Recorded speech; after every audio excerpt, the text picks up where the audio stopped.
Did Wellen Park accidentally just get better than Lakewood Ranch, Florida? Obviously, that's a very difficult and opinionated conversation to have, but today's video, I do want to take a run at making a serious case for why Southern Venice, Florida could be the belle of the ball when it comes to 2024 new construction and real estate in general. You can make a serious case for location. There's a lot of things I like about cost and economics, not just investment, but homestead as well. I like the active adult stuff going right now. There's some unique things when it comes to golf perspective, the general pace and vibe, the schools and everything in between. Interesting, probably more than I've ever seen it in the last maybe 10 years or so. So I really hope this provides you a ton of value. Also, I have invited Chris Serra back on the channel. I'm not sure if you're familiar with him, but he is a really interesting point of view when it comes to this conversation. So we're gonna kind of have a devil's advocate approach to trying to add as much value within this category as possible.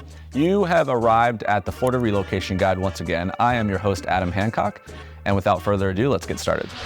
Okay, welcome back to the channel, Chris Serra. Thanks so much for joining us. I'm rather excited about this topic. I think this is going to be one of the most timely discussions, just to learn like all of Sarasota in 25 minutes. Because I think one of the best ways to learn is through comparison. Obviously, we have maybe a lighthearted topic, right? We're going to take more of a devil's advocate approach. So we have two, just for the audience, we have two major topics that I think most things fit under. We were talking about off camera, and Chris brought up some really interesting thought exercises. So we're gonna layer that out, and then at the end we have this kind of like we have this popcorn bucket of 4 or 5 other points that we're just gonna kind of speed round, and hopefully that really pushes you in one direction or another about our lovely town here in Sarasota. So that's what we're gonna do.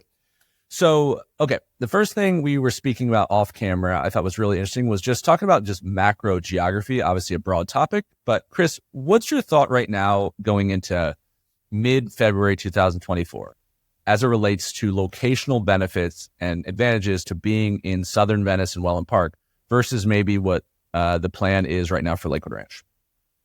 First, thanks for having me, Adam. Yeah, so we were just talking about geography off camera.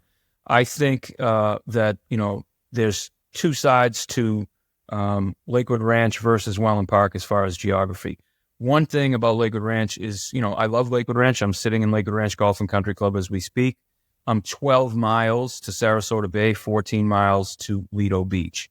If you value being proximal to the Gulf and to those beaches, then if you do something down in Wellen Park, you're only half that distance, right? But you never lose anything, you only gain, because by going south down to Wellen Park, you're still only 30 minutes from downtown Sarasota, which is lovely and has a lot to offer as far as dining and retail. It's clean, it's safe, it's walkable. The airport stays about the same distance as you travel that way as far as in relation to where it sits with Lakewood Ranch. And you also pick up downtown Venice, which is, 20 minutes away from Wellen Park, and that's lovely. They always have art festivals, music festivals, food festivals, a really fun place. Besides the macro geography of it, when you think of the micro, if you will, geography of Wellen Park, the way that it's being built out from phase 1 of their downtown around the lake with the dining and the retail and all the social things that people really love to be near in Waterside, the neighborhoods that are most proximal to that they're being built right now in Wellen Park, navigable by golf cart, by the way, bicycle, walking, all those areas are being built closest to that downtown now. So Lakewood Ranch being 50 square miles and growing, there's a lot of difference between being in one of these waterside neighborhoods where you're walkable or hop on a bike to go to the farmer's market or yoga or, a ranch night or whatever they've got going on, family movie night. There's difference between being in that district and being all the way up in, say, a Woodleaf Hammock or a Mallory Park or somewhere like that. Whereas if you're in that Playmore district in Wellen Park, everybody's within, a couple miles of all this stuff. And it's very much built so that not only, again, can you get there by golf cart, bicycle, walk, that they want people to kind of congregate in these social activities that they already have planned for the folks in that area. So geography, as far as, proximity to the Gulf, you win. You are still just as close to downtown Sarasota. You pick up being closer to Venice. And then within the Playmore district of downtown Wellen Park, you're actually closer to the things that people here in Lakewood Ranch are clamoring towards being closer to here. Yeah, no, I think this is really interesting.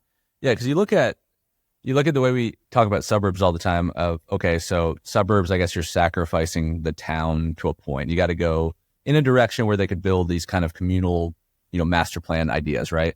And then they start to build your own downtown. So you get out there, you get your own downtown, your own kind of commercial amenities. Well, that's kind of how Venice would be to the beach, because to your point, right, as you go down in this part of Florida and you get, we'll try to show it on a map here, but as you go south, simply it starts to like kind of get narrow. But because of that, it's almost impossible to live in the Venice general area and be more than 20-ish minutes from the beach, just because of literally the shape of the town.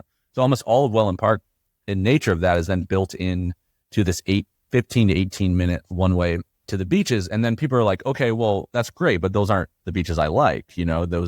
That's Venice and Casperson and Brohard. That's not Siesta Key and Lido and Longboat Key. I get that. But what you do, to Chris's point, you go down there and you get 3 additional beaches and an additional downtown that's like a laid back version of Siesta Key Village. And then because this place is so far south, it's on the border of Western Northport, Southern Venice, and Northern Englewood. So you also gain Minnesota Key below. And then if you like fishing and stuff, like Boca and stuff down there is like, I think Boca Grande's like the tarpon capital of the world, technically. So you got all of that. Cape Coral's right below you.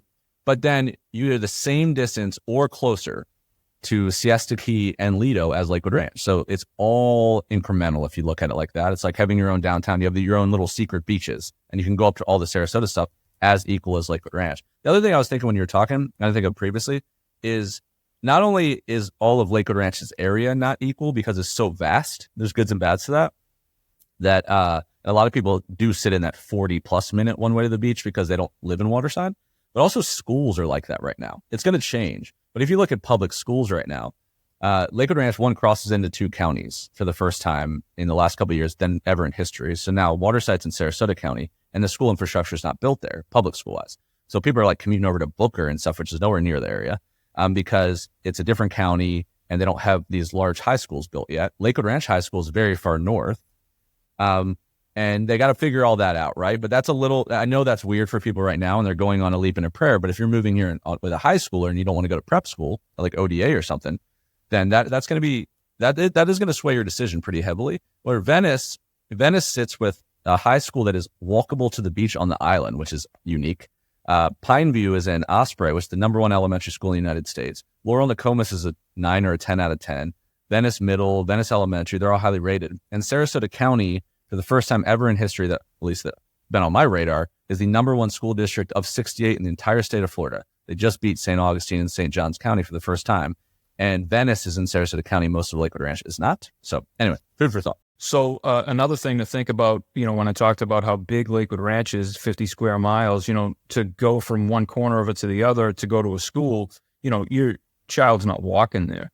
In Wellen Park, they are currently building brand new K-8 and high schools that you'll be able to walk to if you live in that neighborhood. I'm sure there'll be children traveling by bus or whatever. You drop them off by car, but I'm just saying, when you think about your little utopia of being able to walk to school and, go over your friend's house after school and hit the pool or whatever their amenities are in their village, that's kind of an appealing thing too, I would think. Yep, I love that 100%. So it'll be interesting to see how that all shakes out in general. Okay, so let's move to the major category number 2.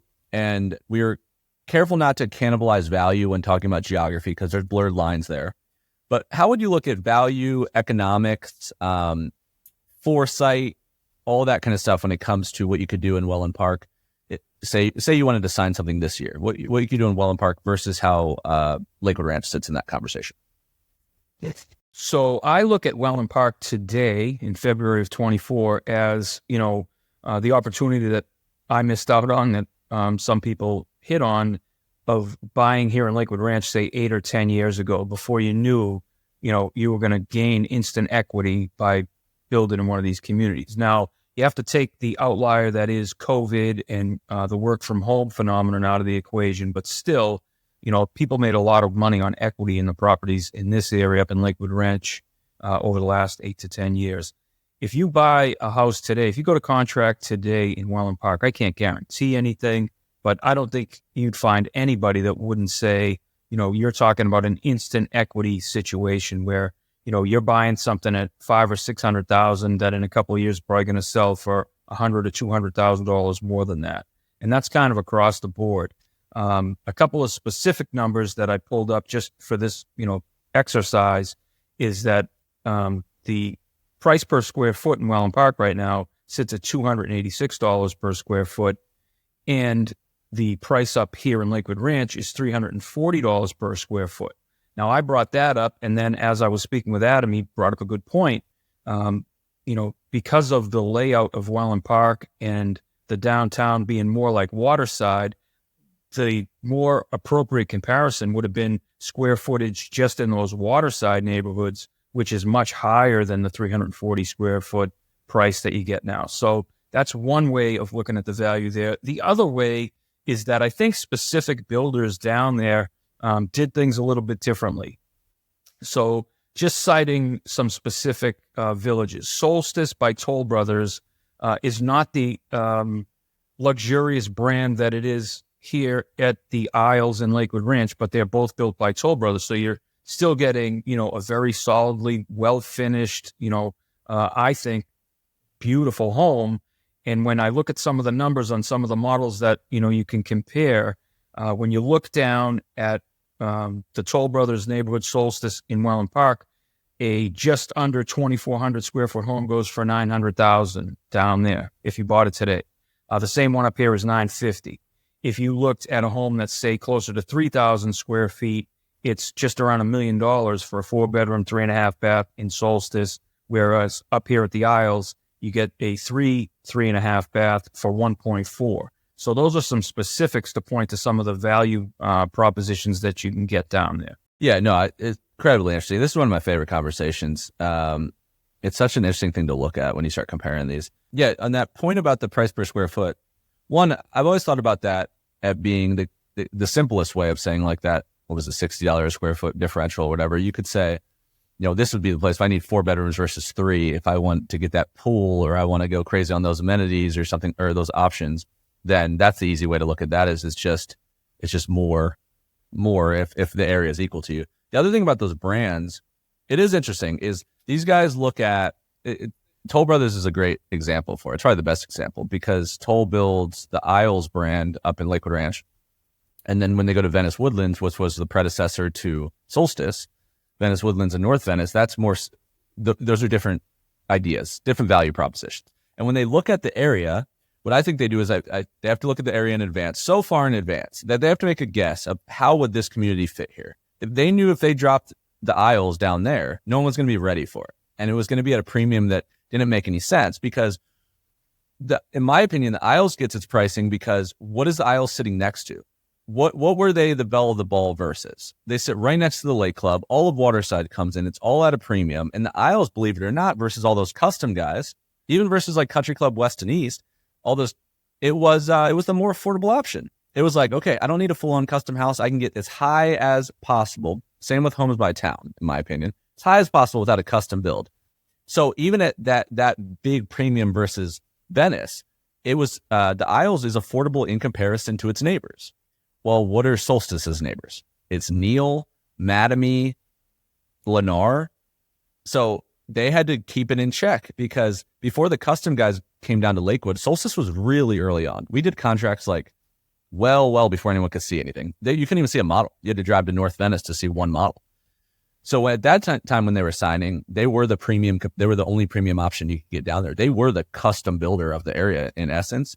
And they didn't want to get in a position where everyone viewed them like it's not worth spending the money. So I think a lot of it is the juxtaposition against other neighborhoods in the area. And as long as builders that were more affordable were coming in next to Toll, they had to keep it in line with that. And people benefited from that because it's not a lower brand. It's just a pared down brand, less options, not as many models, but it's still Toll. So that's interesting. And the Waterside versus Wellen, as I digress here, is I think that's a fantastic point. Is it's not Lakewood Ranch versus Wellen Park. If you look at what Wellen Park is, the size of it, and then look at what Wellen Park actually is in the minds of the people, which is just one district. Wellen Park, technically, if you say 9, 12, 13 neighborhoods, they're talking about the West Villages, which is one district, which was its own thing before Wellen as a branding concept was created. The West Villages, And then this new district, which is the Playmore, which they just basically said, this is the Playmore district, and they put all the new neighborhoods there. Most people, when they say Wellen, they mean just the Playmore. That's all they're talking about. That's where the downtown is. That's the walkability. They're not talking about Grand Palm and Oasis and these neighborhoods that are legacy, because they're not over there. They're east of the trail. So if you actually said that, then Wellen Park, the Playmore district, is smaller than the entire Waterside district, which is one set of neighborhoods amongst 40 neighborhoods. So it literally is that apt of a conversation. So you can't compare Lakewood to Wellen. You can compare Waterside to Wellen because they both have walkability. They both have a downtown. They're both viewed as positioned amongst this downtown and inclusive. But if to Chris's point, the best and most expensive, if you just set a broad brush, the best and most expensive part of all of Lakewood Ranch is considered Waterside because it removes most of the barriers. Lakewood Ranch is far from town, but Waterside's the closest. What most of Lakewood Ranch doesn't have like hyper luxury night, like these, real luxurious neighborhoods besides the lake club. It solved that problem. Doesn't have big bodies of water. These are on huge, massive lakes. Has its own downtown. The farmers market moved over there. It's the best of the best of the best of what Lakewood has to offer, and it's also not that far from town versus like Esplanade Art. Well, that's what Wellen Park is too, right? It's the best of its own version of the Venice version, but Wellen Park's affordability for what I just described Waterside is about the same price as the cheapest part of Lakewood Ranch. The part that you have to drive further, you get less, and you get really northeast, that's the whole price of Wellen Park. That's your actual comparison. If you did an apples to apples price comparison, I'll let this ride because I'm getting rambly, but if you did an apples to apples price comparison of Lakewood Ranch versus Wellen, you might not live in Lakewood Ranch at all if that was the part of Lakewood Ranch you lived in. So that's the way I would really think about it. I think as you go further down your criteria, that's what you'll settle at, is all of Chris's arguments get bigger as a divide when you get to what you figure out the actual apples to apples is, and you realize where that is based and what it does. And I think that's what makes Wellen Park really rise to the top as you go in 2024 here. But it is a deep, several layered argument, which we're trying to hopefully add some ease to. So do you have anything to add to that before we move on, Chris? No, I think you hit on all of it. I mean, it really is more Waterside versus Wellen Park than it is all of Lakewood Ranch when you consider some of the, more northerly neighborhoods and how far they sit from the beach, from retail, from dining, from the social activities that the place was really meant to cater to or center around, I should say. I think, Wellen Park versus Waterside is more of a appropriate kind of discussion. All right, so let's hit our third as we finish here. We'll talk a general other category. We have 3 or 4, like I mentioned, random things that we wanted to discuss that have some value there. So what's the first one you'd like to hit? You want to start with like kind of the vibe, pace, all that? Sure. So that is one thing that you hear from people in both places, and people who have actually bought and lived in Lakewood Ranch and might now be considering making a move to Wellen Park, is that what they thought was going to be this suburban utopia with, an easy access to University Town Center shopping and downtown Sarasota and the beaches and everything has become, particularly this time of year, they call in season, much busier, a little bit more traffic-y, if that's a word I can use. It's become busy to the point where it's lost a little bit of the charm that I think some of these, northern Midwestern people that migrated here were looking for. And now they're trying to maybe reset down in Wellen Park, along with the value proposition that we already touched upon. They will, be back in a situation where they're not sitting in traffic, where it's not as crowded, where they all feel kind of like they're part of something new and growing and exciting. Whereas, I still love Lakewood Ranch, but it's getting to the point where it's building out on its outer edges, and it's becoming really a city that was, probably marketed more as a suburban oasis as people were coming down here either to retire or maybe escape an urban lifestyle where they previously resided. So I think, in that sense, you just get a different vibe in Wellen Park than you do up here in Lakewood Ranch. I think there's a little bit more of a quaintness still, and knowing myself that it's only going to be a quarter of the size approximately of what this behemoth Lakewood Ranch has become and is still growing to become. I think, in the end, people might be looking for something that's just a little bit quieter, a little bit more small town feel than, kind of the urban hustle bustle vibe they're getting up here now. Yep. Love that one. Yeah. I spent so much time in Tampa that it's been hot on my mind lately of saying, if you're familiar with Tampa Bay at all, of how people view St. Pete versus Tampa. Tampa Bay is actually massive, obviously, but everybody it's a two-part conversation. I'm a St. Pete person, I'm a Tampa person, and the vibe changes so dramatically I can't even describe. The traffic, everything. It completely separates the town. And I think that's where, right now, Sarasota, in legacy from, growing up here and all that kind of stuff, it's viewed it's way more like one place. You come here and the way you discover the suburbs is you're really coming to Sarasota. It's just Manatee County, doesn't matter. You're just calling it Sarasota. You're coming to Sarasota. You're trying to be close to certain stuff, which is the main stuff. It's all in one area, west. And then you start to bleed because of criteria. You start to bleed to the suburbs one way or another because of some sort of specific criteria. You typically didn't choose it. Now, I would say more these days, people are actually Googling and choosing Lakewood Ranch. But for most of history, it was discovered as an offshoot of one part of town for one reason or another. Well, St. Petersburg and Tampa, I don't view that at all. I mean, people are passionate about St. Pete. They choose it. They like the style. If they like that, they really don't like what the Tampa alternative is. I think that could be our scenario here. It could stand alone more and more as we go here. So, all right, I like that one. What else you got? Well, currently, we're talking about, today, right, as we speak. So currently, if you're looking in the active adult space in both places, there's only 2 being built as we speak. There's more stuff coming up here on Lakewood Ranch. There's another Del Webb coming, Catalina, but they're just scraping the ground on that. So right now, today, if you were looking to build or buy in an active adult community with, beautiful amenities, you have Crestwind being built by Coulter up here in Lakewood Ranch, which is lovely. They build a nice home. They really deck out their models, so they're kind of almost like glitzy. They have nice amenities. I have nothing bad to say about the community. I was just there with a couple yesterday. But it doesn't sit in as advantageous a position in Lakewood Ranch if you're talking about, being close to downtown Lakewood Ranch, Main Street, or Waterside, right? That's kind of what we're talking about as an overall theme. Down in Wellen Park, you have Mattamy building Brightmoor, and Brightmoor is currently the only active adult community being built in Wellen Park. And if, what I hear is true, then it's going to be the only one built in that master plan community. And it, again, Mattamy is the overall developer of Wellen Park. They own all the land and kind of sell it off in pieces to other builders. So just knowing that in the back of my mind, I'm thinking to myself, and I've been down there many times, they chose some really nice property to build on.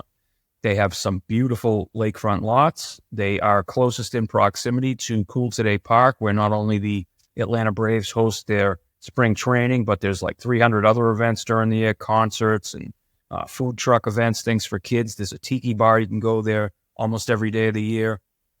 And the difference in price, again, to bring it back to value and geography, the geography is it's close to the park, closer to downtown Wellen Park, all that stuff. And value, you could probably get about the same square footage for about $100,000 cheaper. And, it's going to have all the amenities they have at Crestwind and then some. So nothing against either community, but if we're talking today, which active adult community being built in either place kind of has maybe the upper hand on the other, I would say Brightmoor, because it's so new, you can get a great value right now. Amenities are going to be equal when it's all said and done. And the proximity to the stuff that you want to be near in that Playmore district in Wellen Park gives Brightmoor kind of a check mark that Crestwind doesn't currently have, that they won't have either. The other thing is, it's just kind of an aside, but in Brightmoor, every front door that they sell is going to come with an e-bike. So you'll be able to e-bike. If you don't want to buy a golf cart and get around that way, you'll be able to do it by e-bike. So just kind of a neat thing. Yeah, that's cool. Yeah, I think we were desperate need for another active adult. And we've had the conversation a lot about, the general demographic. You're like, do you need a 55 and up or not? But the resort style thing was missing because a lot of probably a lot for the economics of the builder themselves, if we're just being honest. But a lot of it just because of where people are going with the thought of like empty nesters and less is more. Most of the Playmore district that first came out was like really pared down. It was like, you had you had Avelina with like 96 total homes. Wisteria, they sold out like half of it before it even got. They were all spec and they were all small. Solstice didn't go crazy, but you had a lot of this like downtown Wellen Park's your amenities. It was like they were playing that whole card. Well, Brightmoor then comes out, which I like a lot of things about it. One, if you're into pickleball, nothing's going to be close to this. I think they have a full stadium and like 8 additional courts or something like that. But they're adding the resort style thing, and that's the biggest thing. Is most people that I speak to weren't really looking exclusively to get rid of kids being around. That wasn't the idea of active adult. It was mostly lifestyle, and that's what people loved about Del Webb. Now, the thing that Del Webb also kind of had going for it, which is a Pulte-owned brand, is Pulte is not the most expensive builder in the world, so you could get resort style amenities, but it wasn't like Ritz-Carlton prices. And Mattamy is one of the most like affordable, like kind of mid-level, like as far as cost-wise builders. They built Sunstone and Oasis, but they were always like an affordable guy in perspective. So them coming out with a 55, I was like, well, that's even more interesting because it adds not just the resort style, the land ownership of them and Playmore. I think, to your point, I think it's a fantastic point because obviously they're not going to leave the worst for themselves. And, but I don't think they're going to be crazy, crazy expensive. And then they're also like the only guy doing it. So I think because of that too, and I'm never a buy now person, but I think the scarcity of this one could go crazier than anything else I've seen recently because there's just nothing around. Like the new 55 coming to the Lakewood area is actually going to Parrish. So I think Coulter and Del Webb are doing a Parrish one up in Bayview.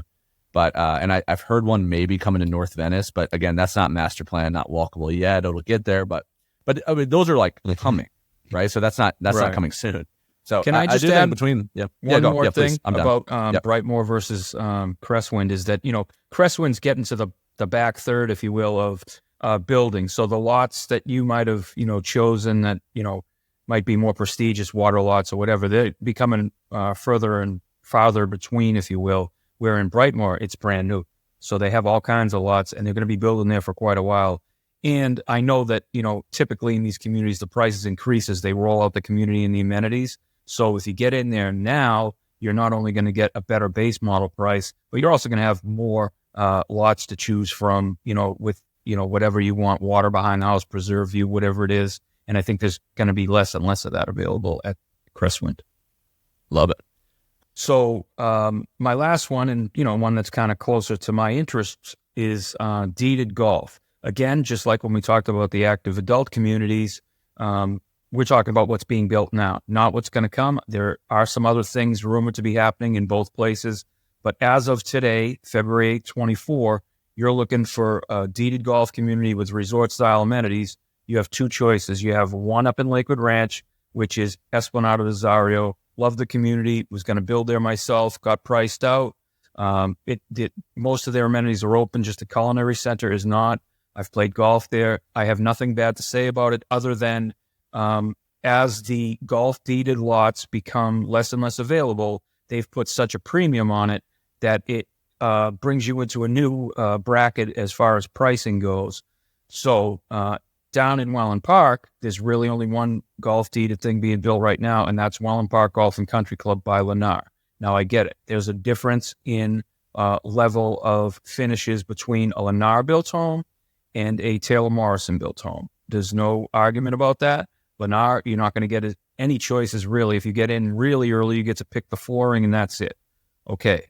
That being said, I have a customer right now who's waiting for a lot to be released in Wellen Park Golf and Country Club. He looked at both, he priced out both, and, you talk about apples to oranges. He was looking at a Palazzo or a Lazio, which are, nicer, bigger, more square footage homes in the Taylor Morrison community of Rosario, and he can't even get a Farnese, which is 2,100 square feet, less than the other two, for, say, less than $1.1 million on a golf deeded lot without a pool.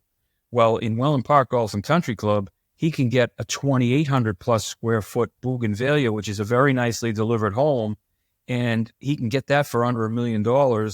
and put 100,000 into it after the fact. This is with a pool on a deeded golf course in a resort style amenity community. I've played in, Sarasota National, Lakewood National, Bonita National, been to their tiki bar, been to their spa, fitness center, resort style pool.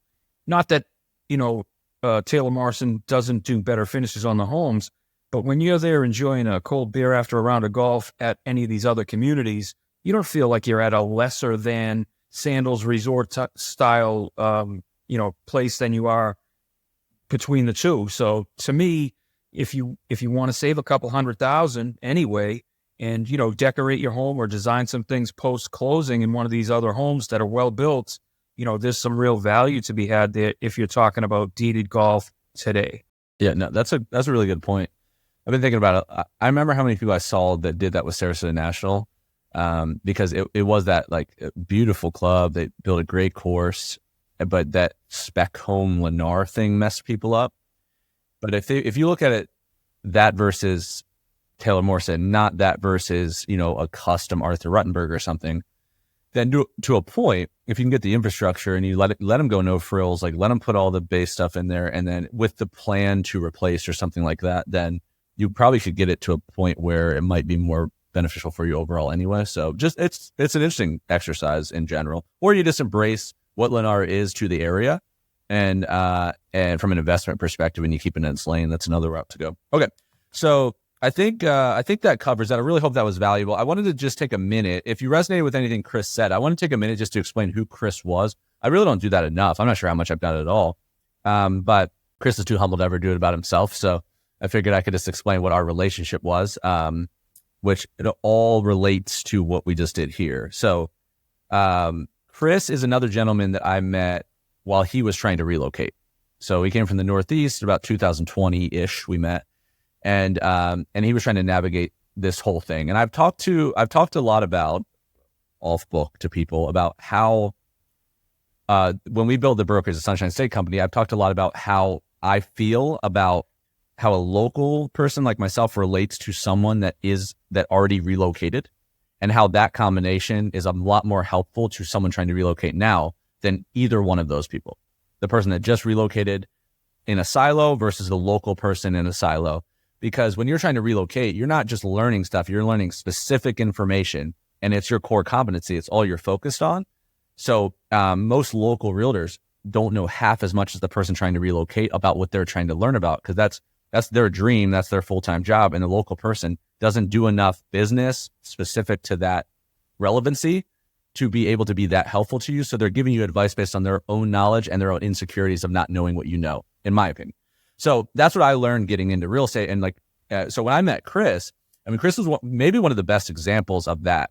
Is he looked for a long time. I think Chris, you said you were like maybe 20 years of had been visiting Florida, going through this minutia. And you also were up in because of family and stuff, you were also traveling, looking at the Ponte Vedra area, up in Northeast Florida for a while. And so you really had this good, perfect relocation macro to micro approach. It took you a long period of time. You really researched it. You went macro to micro. So you looked at the multiple coasts, right? Because you really just have, Southwest Florida, which is Tampa to Naples, Sarasota in between. You have the Panhandle. You have Northeast, I would say, if you're looking for coastal. And you have Central East, which is your West Palms of the world. And then you have South Florida, which is your Miami, Fort Lauderdale, and however far you want to go up. But so if you're looking at Ponte Vedra versus Sarasota, it covers Atlantic versus Southwest Gulf Coast. And then you get here and COVID hits. So I know what the pricing was in Esplanade Azario with what you were looking for when you were looking, and how much you were sitting in that realm of a person that was individually affected as great as anyone could be by a time in history where pricing increased by 24% 2 years in a row, year over year, 21 to 2 and 22 to 23. And never happened before in the last 15 years, right? So you had to actually change your neighborhood you were looking in. It changed your kind of scope. So that was kind of Chris's eyes relationship. And just like David Salkin, who was on a video a week ago, he in kind of different but similar, got down to Florida and then had a full career as which he could tell you about more, but had a full career already. It came down here and then tilted to real estate. and pointed back to these folks and is helping people do something that he already did, which I think is so underratedly helpful.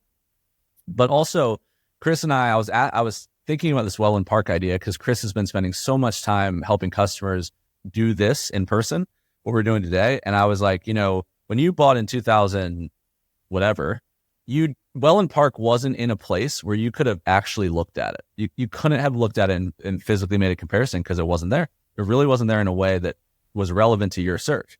So I asked him the question, if it was, and you know what you know now, and Esplanade already doesn't work out, and you're looking at resale golf neighborhoods, would you have bought in Wellen instead? And that's what kind of was the spur of this topic. So anyway, I just want to explain that if you liked how Chris spoke and what he's from the Northeast, he did that whole thing. He had to sell a house, move. He was floating liquidity. He started talking to me at like a couple of years in advance. So he was really trying to like time this thing and say what's on my radar now and what could be later. And a lot of people are going through that same exact thing. So if you're a golfer especially or whatever, but not specific, but if you're a golfer especially, that's definitely Chris's interest area. But if you liked any that you heard today and you want to work with Chris specifically, just literally reach out. We're not this massive place, right? So when I do videos and we're not in a silo from each other, right? Like I speak to Chris and Jeff Cave and Casey and David Salk, and like we're this is a baton. I'm starting here, and then when you guys reach out and we start working through all this, we're doing it together. That's why it's 1 + 1 = 5, not 2. So if you wanted to work with Chris, you can just simply reach out, whether you catch Tana or Katie or someone else in our infrastructure, just mention this video. Say, I saw Chris talking about this or blah, blah, blah. We all know what that means. But that is really helpful for context. If Chris reached out to you and you had referenced that you saw this, then that really helps kind of like start a conversation where we respect your time more and all that kind of stuff. So anyway, I wanted to mention that. You could call, text, email, anything in between. If you like the video, please consider subscribing to the channel if you haven't already done so. We specialize in relocation and new construction for sure. But if you're trying to divide Tampa versus Sarasota versus Naples, how do I pick Lakewood Ranch versus Sarasota? How do I pick Taylor Morrison versus Neal communities? Anything in between. We're a great subscription for that. The sunshinestateco.com is like my main foundational website. We have a bunch of other things going on that are like more consumable than maybe my long form winded conversations. We have flip books. So we just did a brand new Sarasota guide for 2024. Tampa Bay, we have new construction specific. And this breaks down like my favorite neighborhoods, restaurant recommendations, what gyms to go to, what new construction neighborhoods we like right now. And it's like 15, 20 pages. We have a newsletter that goes out that's different than anything else in the organization. All the videos get turned into blogs on the website as well. So that's the manifesto. Really hope you guys enjoyed today's video. Chris, thanks so much for joining us, and we will see you guys in the next one.